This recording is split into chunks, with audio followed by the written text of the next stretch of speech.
enter that mass into the app at tootalltoby.com. So welcome everybody to Model Monday Live, and welcome to this live solve. We are about 15 minutes from the top of the hour, so we're going to go through this one a little bit quickly. But guys, there are some really, really cool tips and tricks that I get to share with you in this challenge. So I'm super excited to do this one. So let's head over to the world of tootalltoby.com. When you go to tootalltoby.com, you can see here you can access the full library, a library of over 350 of these 2D to 3D CAD challenges. So you can practice using any 3D CAD system. Today, we're going to do a tutorial using SolidWorks, and we're going to do this one up at the top in our featured models here. This one is called 26-08-01. So we're going to get into this challenge here, and we're going to say, click here to begin. So far, 2 people have solved this already. Wow. So just while we were talking, we just released it about less than 10 minutes ago, and it's a tier 5. Wow. Talented modelers out there. Yeah, some amazing modelers out there. And so you can see here, I've got my profile. My profile is currently set to using Onshape because I was using Onshape for some stuff 2 days ago.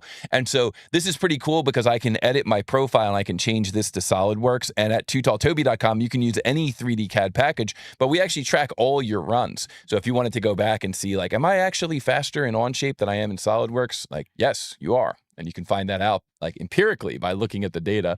So we'll go in here, 26-08-01. And now you can see I've changed my profile. So now I'm going to be using SolidWorks from the United States. Reveal drawing, 3, 2, 1. Go.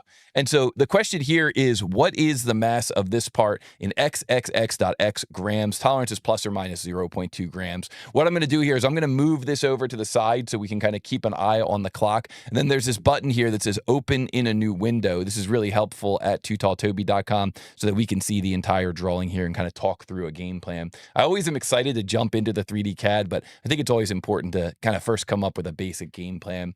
So I think what I'm going to do here is I'm going to do this thing as a revolve. And I'm going to start the revolve by looking at this view right here. So my shape for the revolve is probably going to be a shape that looks something like this, like a rectangle. We'll have a construction line that comes up here. Our OD is 216. And then our height here for that revolve is going to be this dimension down here, 38. So 38 by 216, that's going to be our basic shape. We've also got a fillet here on the corner. So maybe I'll just work that into the first sketch and we'll call that a radius of 12. So you look at an existing part in the real world, you start breaking it down into individual features. I think this first feature is going to be a revolve. Now, of course, we could also do that with an extrude. We could just draw a circle and extrude it. Either one would work, but I'm just going to do it as a revolve. Now, I think that my second feature is going to be to construct this shape here. And the reason I'm going to make that my second feature is because that shape is included in the shell. You know, this is definitely an order of operations model here, where if you're going to do a shell, if you're going to hollow this thing out to the wall thickness, you want to make sure you're also getting these regions here that are hollowed out. So I think my second feature is going to be a sketch of probably this shape here. I'll probably use the slot feature. We love the slot feature at tootalltoby.com. So I'll probably use the slot feature. Maybe I'll convert this top edge here, and then I'll extrude that out. And then that's going to come out to a depth here of 8 millimeters offset. So this is concentric to this. It's got an 8 millimeter offset. So I'll include that when I do that extrusion. I'll use that offset from surface. And then I think what I'll do is I'll probably create the shell command, shell this whole thing out, and then I'll start working on creating this spherical shape here. So a sphere is just a revolve that has the center point of the arc along the center line. That's basically what a sphere is. So if you create an arc and you put the center point here on the same line that you're revolving about, that'll give you that revolved sphere.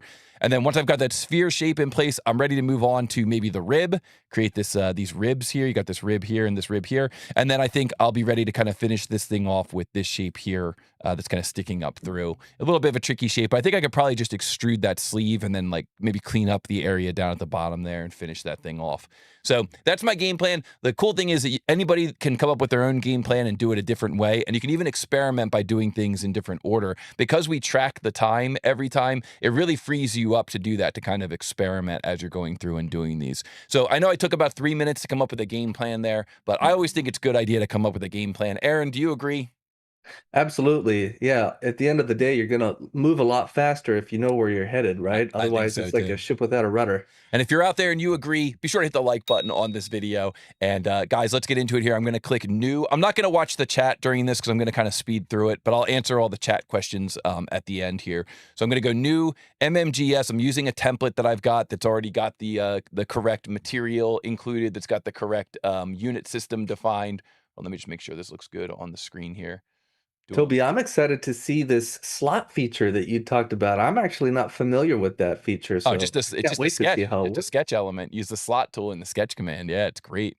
So I'm going to start out here. I'm going to go front plane, begin a sketch, S key, rectangle, single click, move my mouse, let go of my mouse, and I'm going to type in the height there, 38, enter. Exit the sketch here, and then we'll just modify that feature, and we'll say we want that to be using this selected contour here. I don't know. This workflow seems like it's getting a little bit janky here, and I think I might. I think I'm just gonna restart. Full restart here. All right, guys. Restart. Full restart. Okay. New. Start out with the sketch here. To get a new sketch, S key, rectangle, single click, move our mouse. This is gonna be 38. Enter. 216 over 2. Enter. We're going to do S key construction line, make a construction line here like so. S key fillet, put on the fillet radius there of 12. Click on that corner there. Jump into a revolve command, or maybe take this dimension and get rid of it. Make a new dimension here so we're matching the customer's design intent. 216. Jump into the revolve command. There we go. Now we're going to go here to front plane, begin a sketch, get normal to S key. We're going to make the slot here, come down like so, come out like so. S key dimension. Create a dimension from this bottom edge to the center of that arc. That dimension is going to be 28. And we're going to have a radius here of 14. We're going to take this top edge and do a convert. And then we're going to take that geometry. Maybe here what we could do is a trim, and we could say keep trim geometry as construction.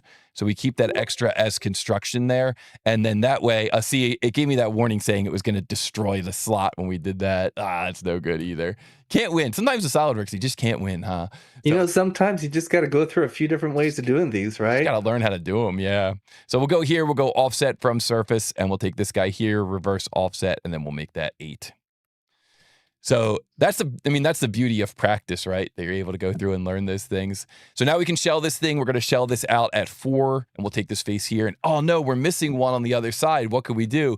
Well, when we look at this drawing, we realize like there's a lot of features that are going to be mirrored. Like that's going to be mirrored. The sphere is going to be mirrored. The rib is going to be mirrored. So a lot of times when I know that that's what's coming up downstream, I'll just click on a plane like the front plane, insert cut with surface. And then I'll say that I just want to cut everything away on one side. And that way I can just model half and then mirror the whole thing at the end. So now we're ready to get in here and create this spherical shape. So to make this spherical shape, what I'll do is I'll start out with a line here that kind of comes over, single click, I'll move away. I'll come back and put my mouse over the end point and then move away again. And if you move away perpendicular there, that automatically takes you into that arc command. And now we're going to be presented with that choice. Like we can't get this to be exactly vertical to that center point. So we can either make this line horizontal and then go back in and add tangent, or we can make this line tangent and then go back in and add horizontal. And usually I'll do the latter. I'll just make that line tangent and then I'll click here and I'll press H and make that horizontal. And so now we can give ourselves this radius here, which is a radius of, 7 spherical.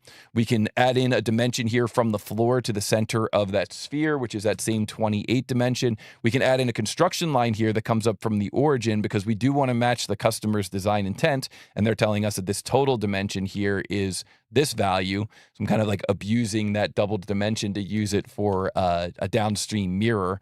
And now we can jump into a revolve. Now this time when we jump into revolve, what we're going to see is that this is our center line. So it tries to revolve about that, but you can just click here, axis of revolution, and then pick this one here. Boom, there is that spherical shape. Pretty cool, right? Except not that cool because we have this over here. So what can we do? Well, we can just do S key, delete face, insert face, delete. And we can do a delete face here with delete and patch and then just get rid of those faces using a delete command. So that takes care of that. A lot easier, I think, than doing like a cut extrude up to surface, or maybe at least a little bit easier. Maybe not a lot easier, but a little easier.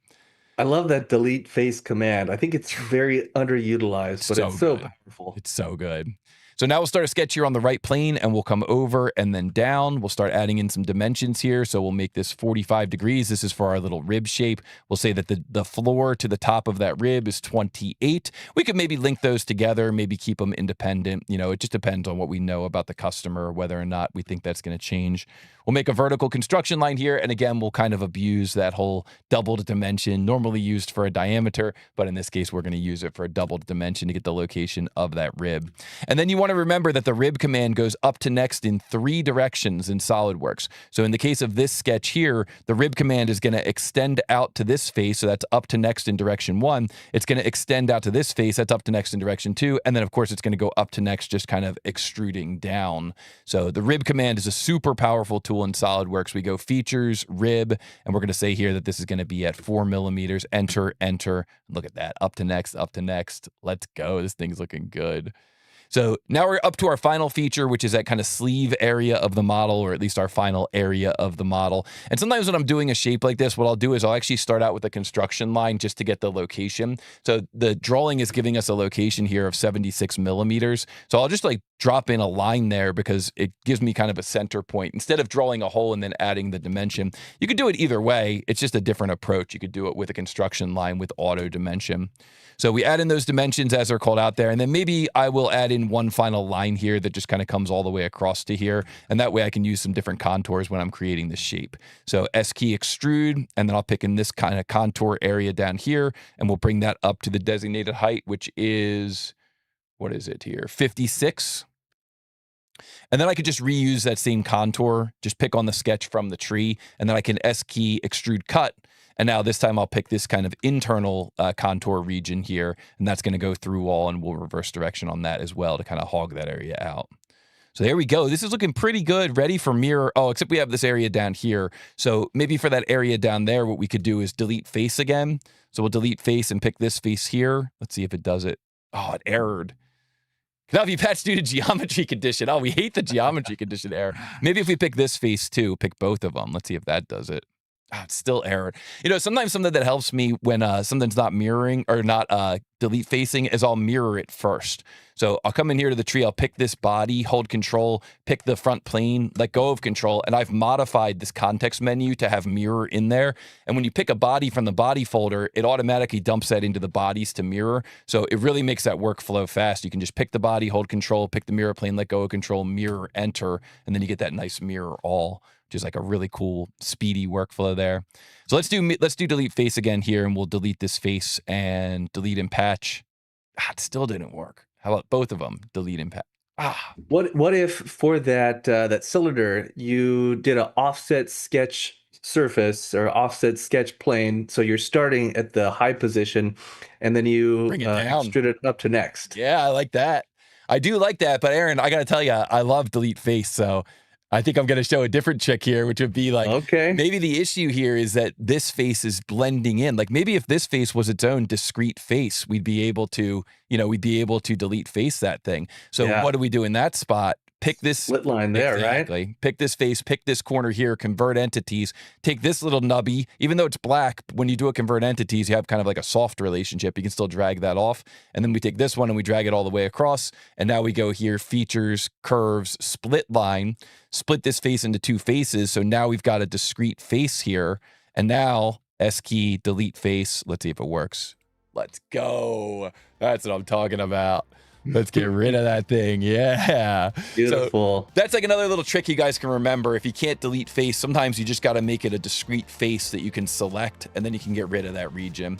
And of course, like you said, Aaron, that would have been very elegant as well. We could have started the sketch up here, or even in the extrude, we could have started the extrude from an offset. We could have done like a cut revolve and just kind of cut revolve that out of there. We could have done a surface offset at 0 before we started doing that, and then we would have a surface waiting there for us to cut away. So lots of different tricks you could use. It's good to know all of them. It's good to practice all of them. So now that we've got that shape there, let's go up to our sensor. We're going to do a control Q to rebuild, and we're coming up here with an answer of 266.409. Let's go back into the Too Tall Toby app and 266.409 and enter, and yes, we get that purple screen. That's what we like to see. That means that we did it correct. And that is how you can solve that model. It took me 15 minutes and 29 seconds to solve that thing. And good luck to everybody who's trying to solve that one. If you like that, if you like those tips and tricks, be sure to hit the like button. Let me know down below in the comments if you have any questions about what I showed you there. And if you ever want to take training with Too Tall Toby, we offer a lot of cool training classes too. But that's it. We can see that during that time, 7 people total solved this thing. And you can see here that at tootalltoby.com, we keep track of all of the entries. So you can see we've got this top 100 leaderboard here. But the thing is, our first answer is coming in 1 second, 0.72. Like, how is that answer coming in so fast? Well, we showed the drawing on the live stream, right?